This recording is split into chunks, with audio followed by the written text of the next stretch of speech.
আসসালামু আলাইকুম ওয়া রাহমাতুল্লাহি ওয়া বারাকাতুহু। বিসমিল্লাহ ওয়ালহামদুলিল্লাহ ওয়াসসালাতু ওয়াসসালামু আলা রাসূলিল্লাহ ওয়া বা'দ।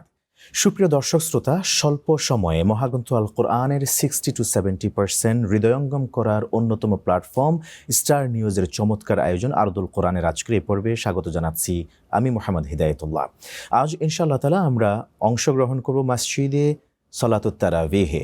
আজকে ইনশাআল্লাহ তাআলা মহাগ্রন্থ আল কোরআনের ১৭তম পারা থেকে তেলাওয়াত পরিবেশন করবেন সম্মানিত হাফেজগণ এবং আজকে অনুষ্ঠিত হবে ১৪তম তারাবি। আজকের এই পর্বে আল্লাহ সুবহানাহু ওয়া তাআলা মহাগ্রন্থ আল কোরআনের বান্দাদেরকে যেসব মেসেজ দিতে চেয়েছেন তার মধ্যে রয়েছে ১৭তম পারা সূরা আম্বিয়া ও সূরা হাজের অংশ। সেখানে আল্লাহ তাআলা বিভিন্ন নবীদের মুআজিজার কথা তিনি উল্লেখ করেছেন। এখানে হযরত আইয়ুব আলাইহিস সালাতু ওয়াস সালামের অসুস্থতা এবং সেই রোগ থেকে মুক্তির ঘটনা আল্লাহ তাআলা তুলে ধরেছেন। নবী ইউনুস আলাইহিস সালাতু ওয়াস সালামের মাছের পেটে থেকে তার মুক্তির বিষয়ও আল্লাহ তাআলা তুলে ধরেছেন। এছাড়া ইব্রাহিম আলাইহিস সালাতু ওয়াস সালামের অনেক ঘটনা, হজকেন্দ্রিক অনেক বর্ণনা এখানে এসছে। আজকে এই সব বারতাগুলি আমরা সংক্ষিপ্ত স্বরে আপনাদের সামনে উপস্থাপন করবার জন্য স্টুডিওতে আমন্ত্রণ জানিয়েছে একজন ইসলামিক স্কলারকে আমরা পরিচয় করে দিচ্ছি। সাথে আছেন ফজিলাতুল শেখ হাফেজ মাওলানা আদনান হিজবুল্লাহ মাদানী, সিনিয়র মুহাদ্দিস, মারকাজুল ফাইজুল কোরআন আল ইসলামিয়া, ঢাকা। আসসালামু আলাইকুম ওয়া রাহমাতুল্লাহ। ওয়া আলাইকুম আসসালাম ওয়া রাহমাতুল্লাহি ওয়া বারাকাতুহু। স্বাগত জানাচ্ছি আপনাকে আজকের এই চমৎকার আয়োজনে। আপনাদেরকেও জাযাকুমুল্লাহু খাইরান। আকরামাকুমুল্লাহ। আমরা শুরুতেই সূরা আম্বিয়ার ৩৫তম আয়াতের দিকে যদি আমরা নজর করি, সেখানে আল্লাহ তাআলা বলেছেন যে প্রতিটি জীবকে মৃত্যু সাধন করতে হবে। এই বিষয়ে আপনি যদি আমাদের মুসলিম উম্মাহকে একটু বার্তা দিতেন।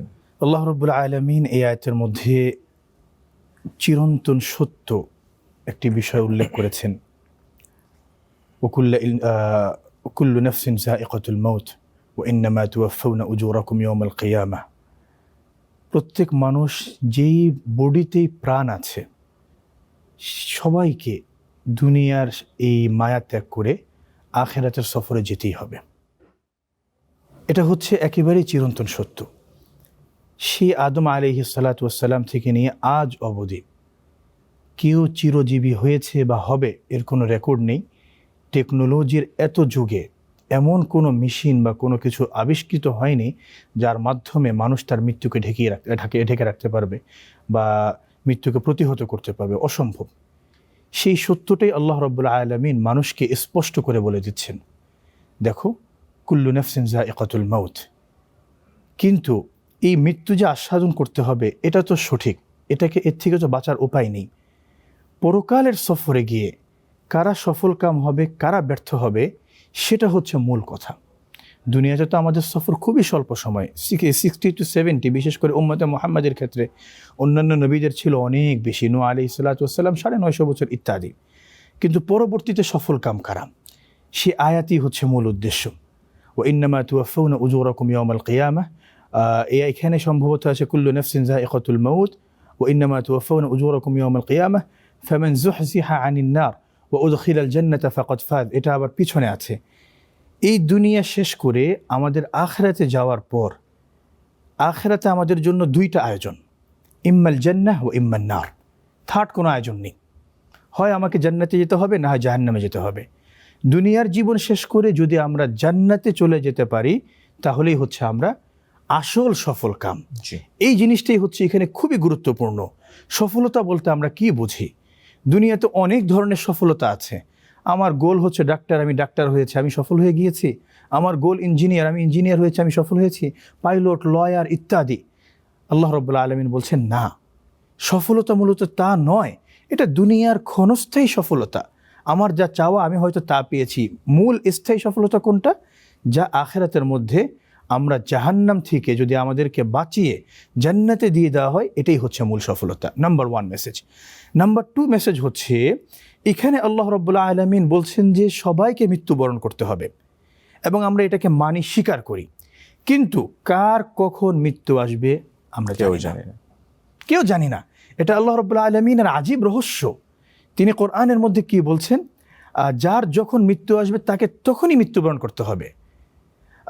লা ইউআখিরু সাআতান ওয়া লা ইস্তাকদিমুন। 1 সেকেন্ড আগেও হবে না, 1 সেকেন্ড পরেও হবে না।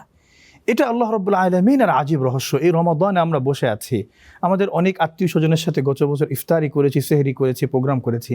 এখন হয়তো তারা নেই। কারণ তারা রবের ডাকে সাড়া দিয়ে চলে গিয়েছে। এখান থেকে বান্দার জন্য মেসেজ হচ্ছে, দেখো যে কোনো সময় তোমাকে মৃত্যুবরণ করতে হতে পারে, তুমি সার্বক্ষণিক প্রস্তুতি নিয়ে রাখবে।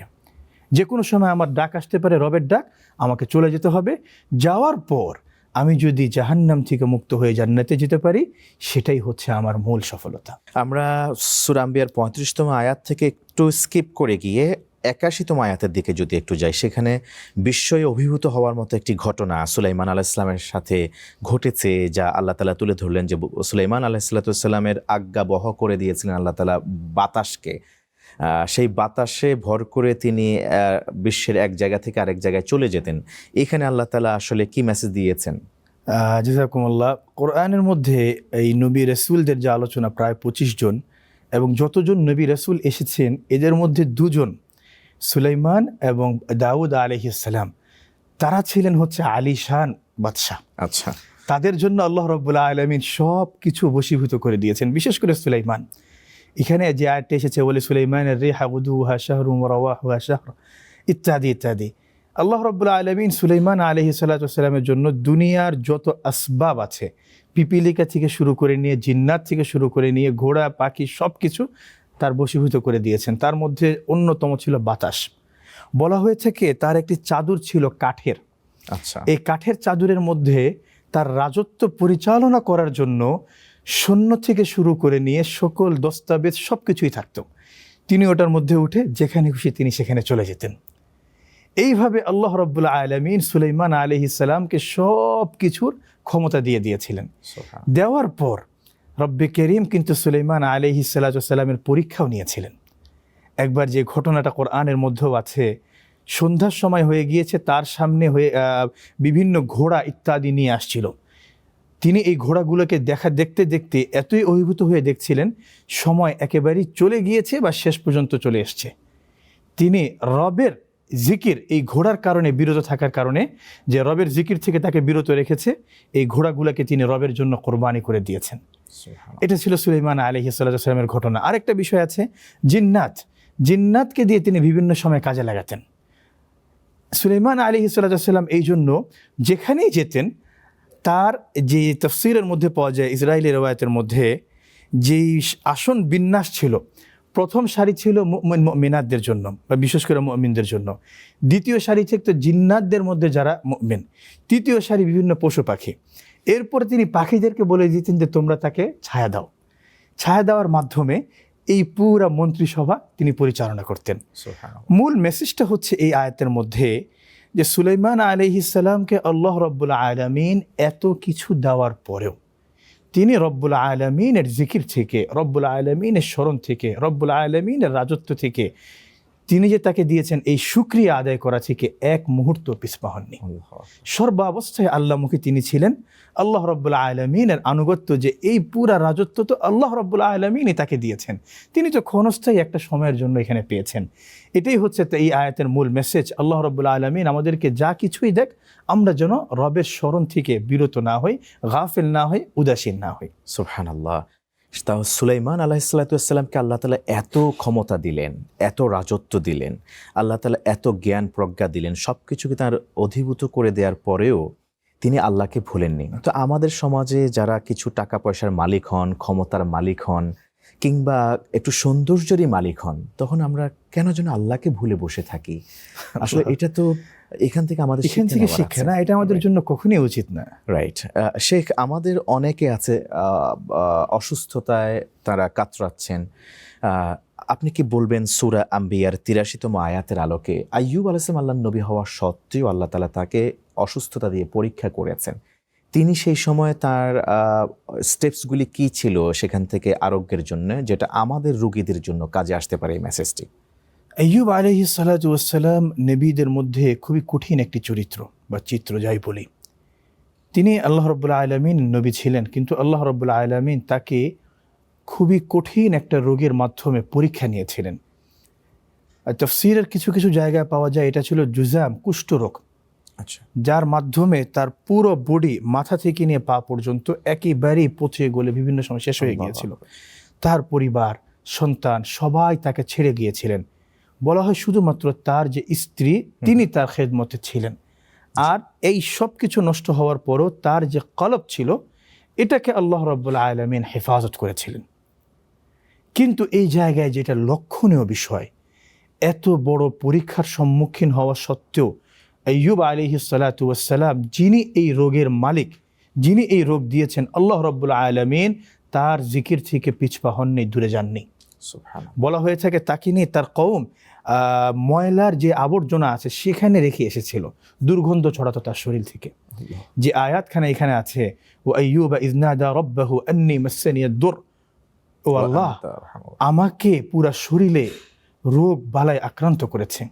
ও আনতা আরহামুর রাহিমিন, আপনি তো আরহামুর রাহিমিন, আপনি তো যে কোনো জিনিস যাই চান আপনি তাই পারেন। তখন আল্লাহ রাব্বুল আলামিন কি করলেন? এই যে এত পরীক্ষা নিলেন, এই পরীক্ষার মধ্যে আইয়ুব আলাইহিস সালাতু ওয়াস সালাম এক মুহূর্তের জন্য রবের রহমত থেকে নিরাশ হননি, হতাশ হননি, বরং দোয়া করেছেন। রব্বে করিম এই জন্য ফাস্তাজাবনা লাহু, তার এই দোয়াকে গ্রহণ করে, তার এই দোয়াটাকে সাড়া দিয়ে তাকে পুরোপুরি তিনি সুস্থ করে দিলেন। সুবহানাল্লাহ। এখান থেকে বড় মেসেজ হচ্ছে, অসুস্থতা এটা আল্লাহ রাব্বুল আলামিনের একটি নিয়ামত। এই সময় আমাদের গুনাহ মাফ হয়, আমাদের গুনাহ মাফ হয়। রোজা রাখছি, আমাদের অনেকেই রোজা রাখতে পারেন না, কষ্ট হচ্ছে। হতাশ হওয়া না চাই, রব্বে করিমের নিয়ামত থেকে হতাশ হওয়া না চাই। আল্লাহ রাব্বুল আলামিনের কাছে বারংবার দোয়া করা, ও আল্লাহ তুমি তো আইয়ুবের মতো লোককে তুমি সুস্থ করে দিতে পেরেছো, সেই ক্ষমতা তোমার আছে, আমাকেও তুমি সুস্থ করে দাও। হতাশ না হয়ে সর্বদা আল্লাহ রাব্বুল আলামিনের ধৈর্য ধারণ করে রবের কাছে দোয়া করা, এবং আইয়ুব আলাইহিস সালাতু ওয়াস সালামের মতো আরোগ্য লাভের জন্য রবের কাছে নিজের সব কিছু বিলিয়ে দেওয়া। আল্লাহ কবুল করুন, এবং আমাদের অসুস্থ যত রোগী আছেন ঘরে বাড়িতে কিংবা হসপিটালে সবাইকে আল্লাহ তাআলা সুস্থ করুন। আমিন। ধন্যবাদ জানাচ্ছি শেখ আপনাকে। আমরা আরও কিছু গুরুত্বপূর্ণ তথ্য আপনার মাধ্যমে কোরআন থেকে শেয়ার করার চেষ্টা করবো ইনশাআল্লাহ, সূরা হাজ কেন্দ্রিক, তা একটা বিরতির পর। প্রিয় দর্শক শ্রোতা, আপনারা দেখছিলেন আরদুল কোরআন। ইনশাআল্লাহ তাআলা আমরা ফিরব গুরুত্বপূর্ণ আরও কিছু বার্তা নিয়ে মহান রবের পক্ষ থেকে সূরা হাজের আলোকে। সাথেই থাকুন। আসসালামু আলাইকুম ওয়া রাহমাতুল্লাহি ওয়া বারাকাতুহু। স্বাগত আরও একবার। দেখছেন আরদুল কোরআন। আজ অনুষ্ঠিত হচ্ছে 14তম তারাবি, এবং আমরা তেলাওয়াত শুনবো ইনশাআল্লাহ তাআলা আজকে তারাবিতে 17তম পারার, যেখানে শেষাংশে তেলাওয়াত করা হবে সূরা হজ থেকে।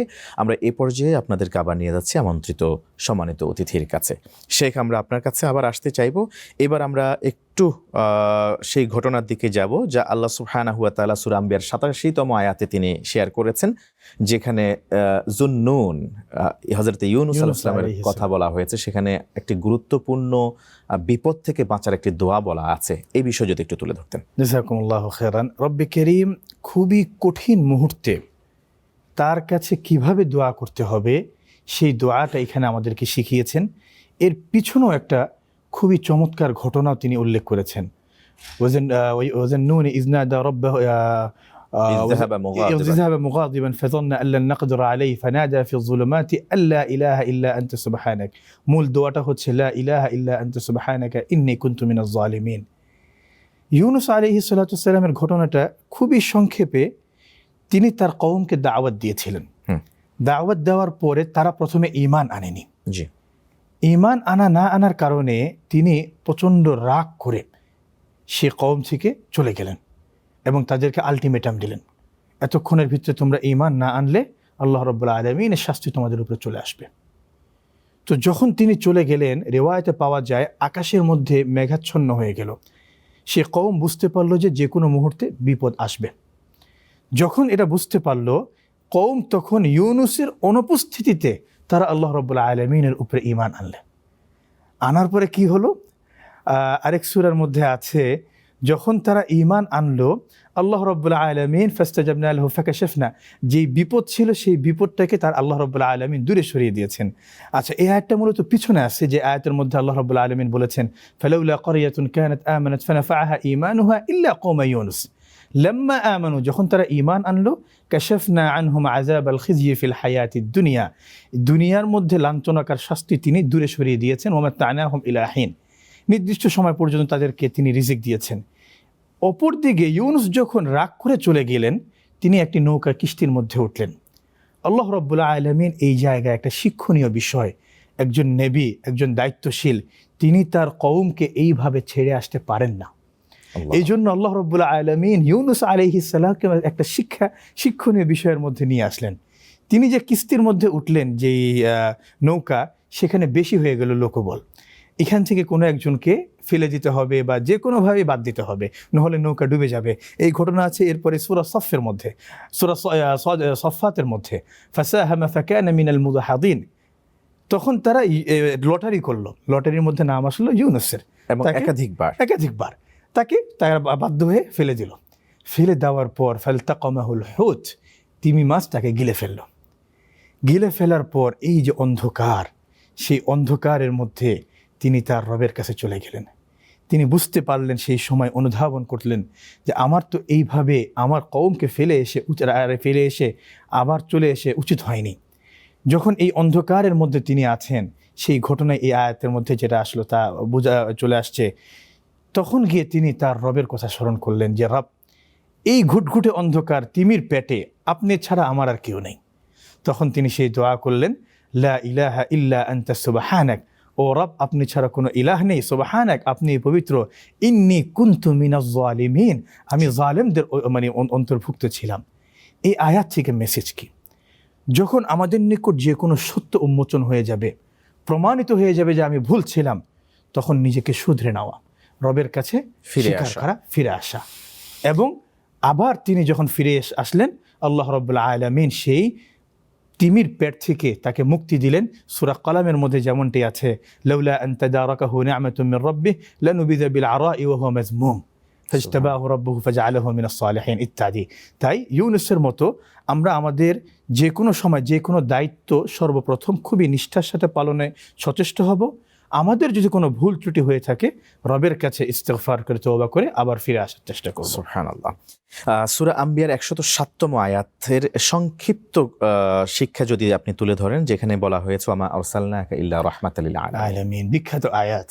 আল্লাহ রাসূল সাল্লাল্লাহু আলাইহি ওয়াসাল্লাম যিনি ছিলেন রহমতের সাগর, দয়ার সাগর, সেই আয়াতটি আল্লাহ রাব্বুল আলামিন বলছেন যে, ও রাসূল, আপনাকে আমি বিশ্ববাসীর জন্য রহমত হিসেবে প্রেরণ করেছি। এর ব্যাখ্যা দুটো হতে পারে। এক তো আমরা সচক্ষে দেখছি যে কুফফারে মক্কারা তাকে বারংবার কষ্ট দেওয়ার পরেও তিনি বদদুয়া করেননি। তায়েফে যখন চলে গিয়েছিলেন, মক্কায় এত কষ্ট পাওয়ার পরে তায়েফের মধ্যে ছোট ছোট শিশু বাচ্চাদেরকে তার উপরে লেলিয়ে দেওয়া হয়েছিল। পাহাড়ের যে ফেরেশতা, তারা এসে আল্লাহ রসুলকে বলেছিল, খালি আদেশ করেন, এই পাহাড় তাদের উপরে আমরা চাপিয়ে দিব। আল্লাহ রসুল কিন্তু সেই অনুমতি দেননি। সেই রহমত, আরেকটা ব্যাখ্যা বলে শেষ করে দিচ্ছি, এই রহমতটা হচ্ছে যেই দিন রাসূলুল্লাহ সাল্লাল্লাহু আলাইহি ওয়াসাল্লাম নিয়ে এসেছেন, এই যে তুফতাহু আবওয়াবুর রাহমা, এই রহমত যখন এটা আমাদের কাছে চলে আসছে, আমাদের উচিত সে রহমতের আল্লাহ রসুলের অনুসরণ করা। তাই নবীর অনুসরণ করা, নবীকে রহমত হিসেবে পাওয়া উম্মতে মুহাম্মাদের জন্য অনেক বড় সৌভাগ্য, এবং তার অনুসরণ করাও আমাদের জন্য করণীয়। ধন্যবাদ আপনাকে। আমরা সূরা হজের দিকে যেতে পারি। সূরা হজের 26তম আয়াতের উল্লেখযোগ্য মেসেজ যদি আপনি শেয়ার করেন, যেখানে বলা হয়েছে ওয়াদ্দিন ফিন্নাসি বিল হজ। ইব্রাহিম আলাইহিস সালাম কিভাবে মুসলিম উম্মাহকে, মানুষদেরকে হজের জন্য আহ্বান করেছিলেন? সেই সময় কোনো মাইক তো ছিল না। আল্লাহ রাব্বুল আলামিন ইব্রাহিম আলাইহিস সালামের মাধ্যমে এই হজের প্রবর্তন করেছেন। প্রবর্তন করার পরে বলা হয়ে থাকে বাইতুল্লাহ ফেরেশতারা নির্মাণ করেছেন, ইব্রাহিম আলাইহিস সালাম আবার ইসমাঈলকে নিয়ে এটা সংস্কার করেছেন। করার পর রব্বে করিমই তাকে নির্দেশ দিয়েছেন যে তুমি এখন মানুষকে দাওয়াত দাও, তোমার কাজ হচ্ছে দাওয়াত দেওয়া। ওয়াজ্জিন ফিন্নাসি বিল হজ, মানুষের কাছে মাঝে মাঝে ঘোষণা দাও, ইয়াতুকা রিজালান, তারা পায়দল হয়ে আসবে, ওয়া আলা কুল্লি দামির, বিভিন্ন বাহনের উপরে চড়ে আসবে, ইয়াতুনা মিন কুল্লি ফাজ্জিন আমিক, পৃথিবীর বিভিন্ন প্রান্ত থেকে আসবে। ইব্রাহিম তার কাজটি করেছেন। রব্বুল আলামিন এই তার ঘোষণাপত্র বিভিন্ন মানুষকে তার মতো করে শুনিয়ে দিয়েছেন। মূলত এই জায়গায় এই আয়াতটা হচ্ছে আল্লাহ রাব্বুল আলামিনের একটি হজের যে বিধান, সেই বিধানের প্রবর্তন ইব্রাহিমের মাধ্যমে, এবং মানুষরা যারা সামর্থ্যবান তারা যেন এই হজ করে বাইতুল্লাহর ডাকে সাড়া দেয়, তারই একটি আলোচনা এখানে আল্লাহ রাব্বুল আলামিন নিয়ে এসেছেন।